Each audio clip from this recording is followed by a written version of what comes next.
আসসালামু আলাইকুম আপন মানুষজন অনলি কুকিং রেসিপিস চ্যানেলে সকলরে জানাই স্বাগতম। আজকে আমি আপনারা লাগি নিয়ে আইছি নতুন আরও একটা রেসিপি, ফুলকপি আর ডিম দিয়া খুবই মজাদার একটা রেসিপি। এই রেসিপিটা যদি আপনারা বাসাত বানাইন ছোটো থেকে বড় সকলে অনেক বেশি পছন্দ করবা। রেসিপিটা বানাইবার লাগে প্রথমে আমি নিছি কেন কিছুটা ফুলকপি আর ফুলকপির ফুলগুলারে আমি ওলাখান ছোটো ছোটো করে কাটিয়া নিছি। আর লাগবো আমার 2টা ডিম, আমি ডিমগুলারে আগে থেকে ভাঙ্গিয়া নিছি। ডিম দিয়ে রেসিপিটা যদি আপনারা বানাইন তাইলে খাইয়া আর স্বাদ কিন্তু বলতা না। তো আমি কিলাখান বানাইছি পুরো ভিডিওটা প্রথম থেকে শেষ পর্যন্ত দেখবা। এখন ফুলকপিগুলারে আমি সিদ্ধ করার লাগি চুলাত একটা পাত্র বইয়া নিছি আর পাত্রর মাঝে দিলাইরাম সবগুলা ফুলকপি দিয়ে এখন পরিমাণ মতো পানি দিলাইরাম। পানি দেওয়ার পরে ফুলকপিগুলা সিদ্ধ হওয়ার লাগি এখন কিছুটা পরিমাণ দিলাম হলুদের গুঁড়া আর সামান্য লবণ। হলুদের গুঁড়া দিলে ফুলকপির মাঝে সিদ্ধর সময় খুব সুন্দর একটা কালার হয়, দেখতে অনেক বেশি ভালো লাগে। আর লবণ দিলে খুব তাড়াতাড়ি সিদ্ধ হয়ে যায়। এখন একটা ঢাকনা দিয়ে ডাকিয়া 4 থেকে 5 মিনিট মিডিয়াম আছে সিদ্ধ করিয়া নিমু। 4 থেকে 5 মিনিট হয়ে গেছে। দেখো ফুলকপিগুলো আমার মোটামুটি সিদ্ধ হয়ে গেছে, একবারে গলা গলা বা এমন না, মোটামুটি একটু সিদ্ধ করিয়া নিতে হইব। দেখকা খুব সুন্দরভাবে সিদ্ধ হয়েছে। এখন আমি পানি জড়াইয়া আলাদা একটা পানি জড়ার ছিদ্রযুক্ত জালের মাঝে তুলিয়া রাখলাম যাতে এক্সট্রা পানি যেগুলো আছে ওগুলা খুব সুন্দরভাবে জড়ি যায়। আমি যে রেসিপিটা বানাইলাম এই রেসিপির মাঝে যদি পানি এক্সট্রা থাকে তাইলে কিন্তু এই রেসিপিটা জড় হইতো না।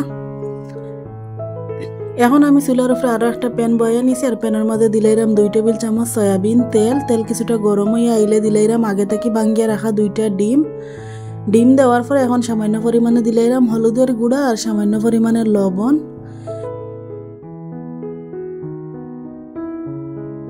এখন ডিমগুলোরে আমি জোরজোড়া করিয়া একটু তেলের মাঝে ভাজা ভাজা করিয়া নিমু।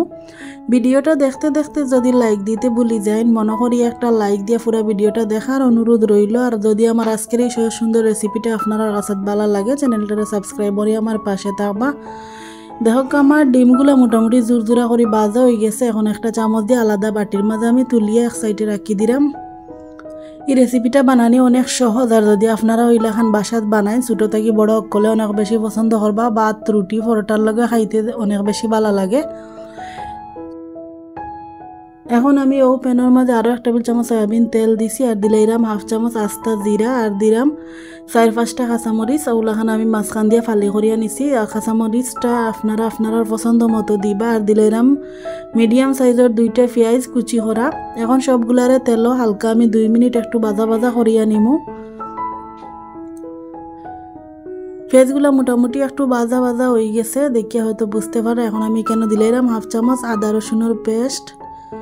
আদা রসুনের পেস্ট দেওয়ার পরে আবার নাড়াচাড়া করিয়া একটু ভাজা ভাজা করিয়া নিলাম।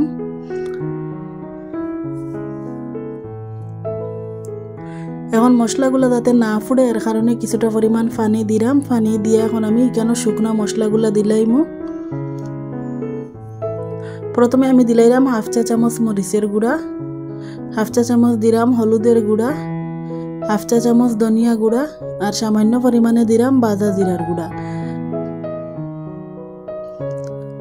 এখনও কিন্তু আমি কেন লবণ দিছি না, কারণ যদি আমি আগে লবণ দেই তাইলে এই রেসিপিটা জোর হইতো না। এখন সব কিছু মশলারে আমি বালাটিকে মিশাইয়া নিয়ে একটু কষাইয়া নিলাম। কষানি হয়ে গেলে এখন আমি কেন দিলাইরাম কিছুটা গাজর কুচি আর কিছুটা পেঁয়াজের কলি ওলাখান আমি কুচি করিয়া নিছি একটু বড় বড় করিয়া। এখন ওগুলা দেওয়ার পরে আবারও আমি খুব বালাটিকে মশলার লগে মিশাইয়া 2 মিনিট কষাইয়া নিমু।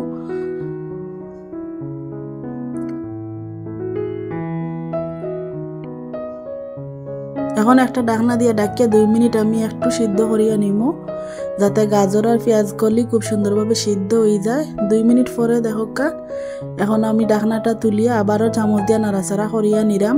আর পেঁয়াজ কলি আর গাজর দিলেই রেসিপির মাঝে খাইতে অনেক বেশি ভালো লাগে, দেখতে অনেক সুন্দর লাগে, বাচ্চাইনতে অনেক বেশি পছন্দ করেন। এখন আমি কেন দিলাইরাম আগে থেকে সিদ্ধ করিয়া রাখা ফুলকপি। আর ফুলকপিগুলা দেখিয়ে হয়তো বুঝতে পারা এখানে কোনো ধরনের পানি নাই, খুব সুন্দরভাবে আমি এক্সট্রা পানিগুলা জড়াইয়া নিছি। এখন ফুলকপি দেওয়ার পরে আবারও চামচ দিয়ে সব কিছুরে খুব বালাটিকে মিশাইয়া নিলাম। মিশাইয়া দিয়ে এখন ঢাকনা দিয়ে ডাকিয়া 4 থেকে 5 মিনিট মিডিয়াম আছে আমি ফাঁক করিয়া নিমু। 4 থেকে 5 মিনিট হয়ে গেছে। এখন আমি ঢাকনা সরাইয়া দিলাইরাম স্বাদ মতো লবণ। লবণ দেওয়ার পরে এখন সব কিছুরে খুব বালাটিকে মিশিয়ে নিলাম। আগে যদি আমি লবণ দিলাইতাম তাইলে পেঁয়াজ কলি আর গাজর থেকে অনেকটা পানি বার হইতো আর এই বাজিটা তেমন একটা জোর জোর হইতো না।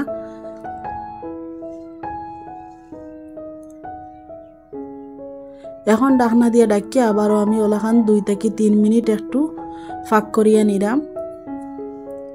2 থেকে 3 মিনিট হয়ে গেছে আর আমার সবজিগুলা খুব বালাটিকে সিদ্ধ হয়ে গেছে। এখন আবারও আমি খুব বালাটিকে নাড়াচাড়া করিয়া মিশাইয়া নিলাম। মিশানি হয়ে গেলে দিলাইরাম আগে থেকে বাজিয়া রাখা ডিম দেওয়ার পরে সব কিছুরে খুব বালাটিকে মিশাইয়া নিলাম। দেখিয়া হয়তো বুঝতে পারছেন কত সহজ রেসিপি আর কত মজাদার হেলদি। আপনারা চাইলে যে কোনো সময় এই রেসিপিটা বাসাত বানাইয়া বাচ্চা ইন্তরে খাওয়াইতে পারেন অথবা বড় মানুষে খাইতে পারেন। রুটি পরোটার লগে খাইতে ভালো লাগে অথবা গরম ভাতের লগে খাইতে অনেক বেশি ভালো লাগে। এখন দিলাইরাম কিছুটা ধনিয়া পাতা কুচি দেওয়ার পরে আবারও সব কিছুরে খুব বালাটিকে মিশাইয়া নিলাম। যেহেতু শীতর সিজন, এই সিজনও নানান ধরনের সবজিও পাওয়া যায় আর ফ্রেশ ধনিয়া পাতাও পাওয়া যায়। যে কোনো কিছু ফাঁক করলে খুব বেশি ভালো লাগে খাইতে। আর ওগুলা নতুন নতুন রেসিপিগুলা পাইতে আমার চ্যানেলটারে সাবস্ক্রাইব করিয়া আমার পাশে থাকার অনুরোধ রইল। আমার সবজিগুলা ভাজা হয়ে গেছে। এখন আমি চুলা থেকে নামাইয়া একটা প্লেট আমি পরিবেশন করিয়া নিলাম। দেখো কতটা জোর জোর হয়েছে সবজিগুলো আর গরম গরম। আর ইলাখান গরম গরম যদি সবজি থাকে তাইলে গরম ভাতর লাগে খাইতে অসাধারণ লাগে। আর খুব কম সময়ে সহজেও কিন্তু এই সবজিটা ফাঁক করা যায়। যদি আমার আজকে এই সহজ সুন্দর রেসিপিটা আপনার কাছে ভালো লাগে অবশ্যই কমেন্ট করিয়া জানাইতে বলুন না যেন। অকল ভালো থাকবা, সুস্থ থাকবা। আজকে এই পর্যন্ত, আল্লাহ হাফিজ।